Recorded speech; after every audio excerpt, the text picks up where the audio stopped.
Uh, so in this video, we'll discuss about the thin cylinders, okay, or thin pressure vessels. In the last video, we discussed what you mean by the pressure vessels or cylinders or the closed containers or thick and thin cylinders, okay. Also, we differentiated how will the thick cylinder and thin cylinder, okay, with the help of the radius with respect to the wall radius and the wall thickness, okay. Just watch it in the last video, but now we will go thoroughly thin cylinders. As we know that in the thin cylinders we have two types of the stresses developed here, okay. First, what you mean by thin cylinder? If the wall radius to the thickness is greater than 10, for example, this is your cylinder, okay, this is inner radius R, capital R. It is filled with the liquid of a pressure P, and its inner radius is R and its thickness is T.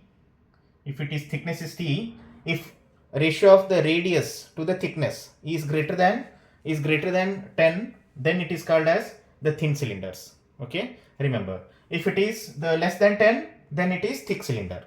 Now we are dealing with the R by T greater than 10 here, okay. So as also we also discussed what are the different stresses developed in the thin cylinder, right?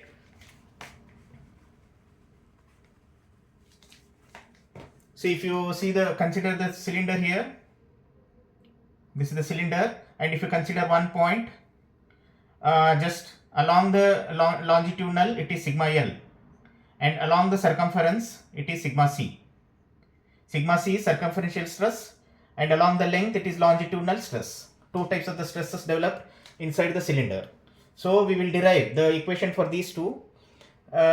Just change it in the last video. Just I made this is sigma C and this is sigma L. Now this is the correct one. Along the length it is sigma L. Along the circumference it is sigma C. Okay. So we will derive this one. So before deriving these two equations, first we will go for the assumptions. Okay. What are the assumptions we have to consider? Okay. So first, the assumption is if a thin cylinder filled with the liquid of pressure P, and its length is L, and inside diameter D, capital D, or radius capital R, then before deriving the stresses, we have to go through these assumptions. First assumption is loading is assumed uniformly, neglecting weight of the cylinder or weight of the pressure. You will come to know the weight of the cylinder also, and whatever the fluid you are putting inside, the weight of that fluid. You don't consider weight of the fluid and weight of the cylinder, okay. The only loading is assumed to be uniformly. You consider only the load of the fluid. Don't consider the weight of the cylinder and weight of the fluid inside, okay. That is the first assumption. The second assumption is cylinders are subjected to gauge pressure. What do you mean by gauge pressure? Whatever the liquid present in the cylinder is subjected to gauge pressure. You have two types of pressures. One is absolute pressure, one is gauge pressure, right? Now this fluid is subjected to gauge pressure, which is pressure above atmospheric pressure. You have to consider the fluid is with gauge pressure. That pressure is above the atmospheric pressure. That is the second assumption. Go to the third assumption. Degradation of wall due to corrosion or chemical reaction is not considered, because the cylinder is subjected to atmosphere or outside somewhere. There should be some corrosion and some chemical reactions. These corrosion and the degradation due to corrosion and the chemical reaction not considered while deriving the equation. Okay, this is the third assumption. The next assumption is wind load. As I said, the cylinder is normally placed in the outside because of its work and all applications. Wind load is also one of the factor. Wind load due to the method of support, how you are supporting to the cylinder, is also not considered. Whatever the load due to wind, not considered. These are other assumptions. Wind load, degradation due to corrosion or chemical reaction. Okay, you should consider the gauge pressure above the atmospheric pressure, and whatever the weight of the fluid and weight of the cylinder you should not consider. Okay, this is the assumption. Now we will go for the derivation. for the thin cylinder. Okay. First, consider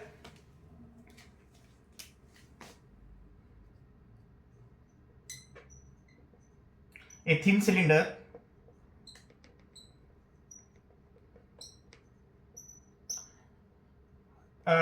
in that, let what is that, d equal to the inner diameter, right? Inner diameter of the cylinder. So obviously r is inner radius, capital R, right? Next, L is length of the cylinder, length of cylinder, and P is what do you mean by P? P is the fluid pressure, because you have stored the fluid at high pressure, right? So P is the fluid pressure, either it will be liquid or gas, fluid pressure. Okay, and what do you mean by T? T is the thickness, T equal to thickness of the cylinder, thickness of the cylinder. These four data we have to consider. Just I draw here as this is the normal the cylinder. Okay, if you consider any one point, just one point I considered, it's what are the stresses developed here? Along the length it is sigma L, and along the circumference, this is the circumference, right? Along the circumference this is sigma C and sigma C, and its length is, the cylinder length is L, capital L, and its inner diameter, you have a thickness, right, like this, its thickness is T, and the inner radius or inner this is the inner diameter. Okay, and P is the pressure present inside the fluid here. This is how the analyze. Now first we will go for the circumferential stress. Okay, we have to derive two equations, one is circumferential stress, one is the longitudinal stress. First we will go the circumferential stress. This is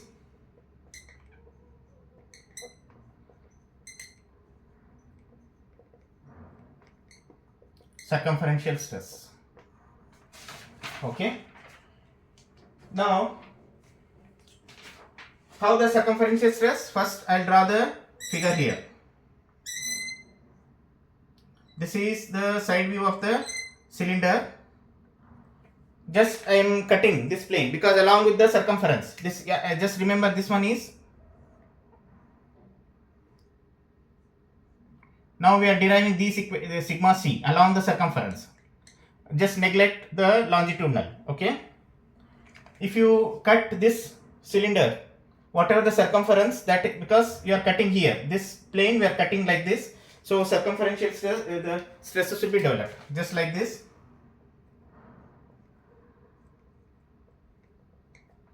You just cut this cylinder like this. After cutting, how it will look like? Just like this, right? Like this.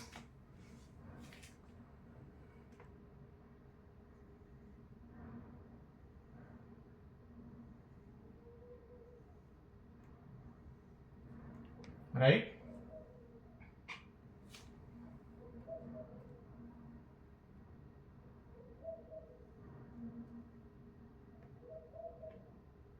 Like this.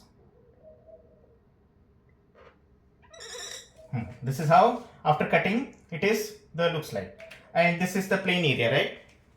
So this one is here.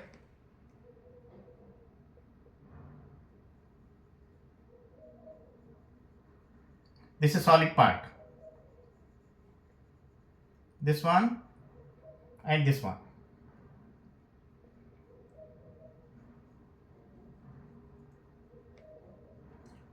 This is the solid part, right? So now you have to mention this is length, right? This is your length, and which one is, this is your diameter. This is inner diameter. This is inner diameter, and pressure is P acting here. Okay. So now how is the stress distribution? So along with the circumference, these are the stresses. See like this.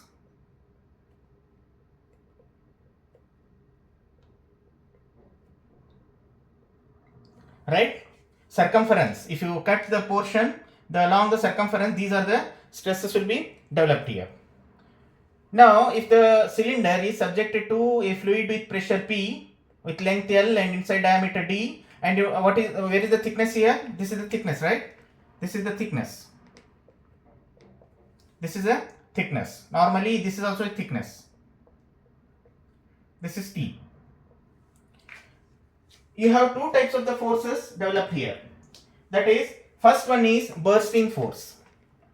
Bursting force. Bursting force equal to FB. Okay, FB. This will be pressure inside the pressure and L into D. That is P into L into D. How the P? Because bursting force, you have to equate the bursting force to the resistance force. First one is bursting. Whatever the inside fluid is there, it is bursting along with the length and the diameter. This is diameter because here the fluid is there, and here is the fluid is there, and along with that it will be burst. So P is what is the unit of P? Newton per mm square, right? Newton per mm square, and this is mm, and this is mm, and this is mm here, right? So mm square, obviously the force will come in terms of Newton, right or wrong? So bursting force is the pressure along with the length, along with the D, because along with the length it is acting, right, and inside the diameter. This is bursting force. Next, resistance force. Opposite to that, it should be resist, because for design criteria for equilibrium, right? So resistance force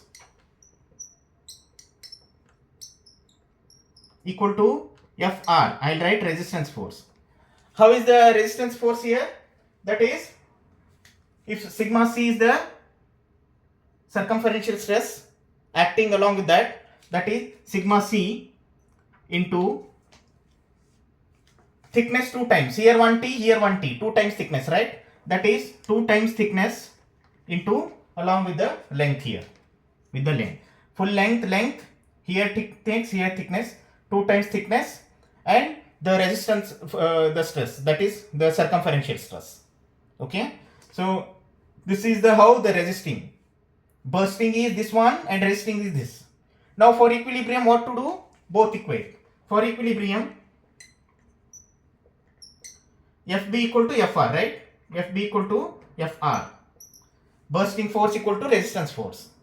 That is PLD equal to sigma c into 2 times T into L. So LL cancels here. Therefore sigma c, circumferential stress developed, equal to PD by 2T. PD by 2 times thickness. This is how the equation for the circumferential stress. Okay. Similarly, now go for the this PD, pressure into D into 2 times thickness. This is the stress developed inside the cylinder. That is circumferential stress. Sometimes this circumferential stress is also called as hoop stress. Okay, remember that is hoop stress also. Hoop stress or circumferential stress, both are same. Now we will derive the longitudinal stress, because now the circumferential stress is finished. Now we will go for the longitudinal stress, sigma L and sigma L. Okay.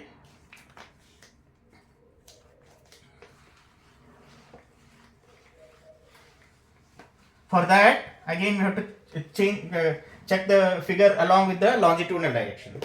That is the longitudinal stress now.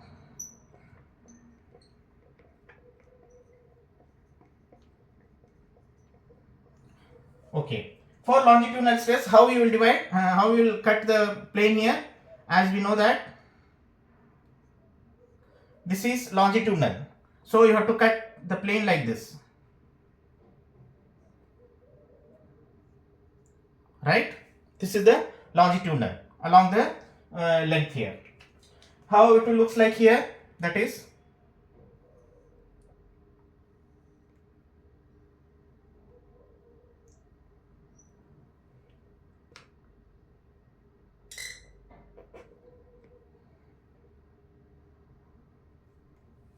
right? So if you check for that, this is the longitudinal sigma L, and this is sigma C, and this is sigma C, right? How is the stress distribution? This is the thickness is filled with that, right? This is the material is there, that is material present on the thickness here.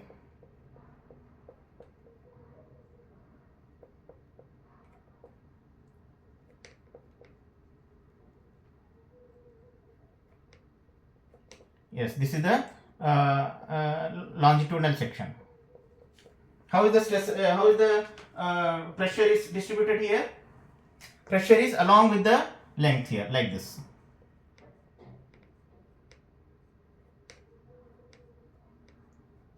Like this, right? This is the pressure developed here. This is the bursting force. Whatever here it will getting, that is bursting force. Again here also same. Bursting force and resistance force. You have to equate.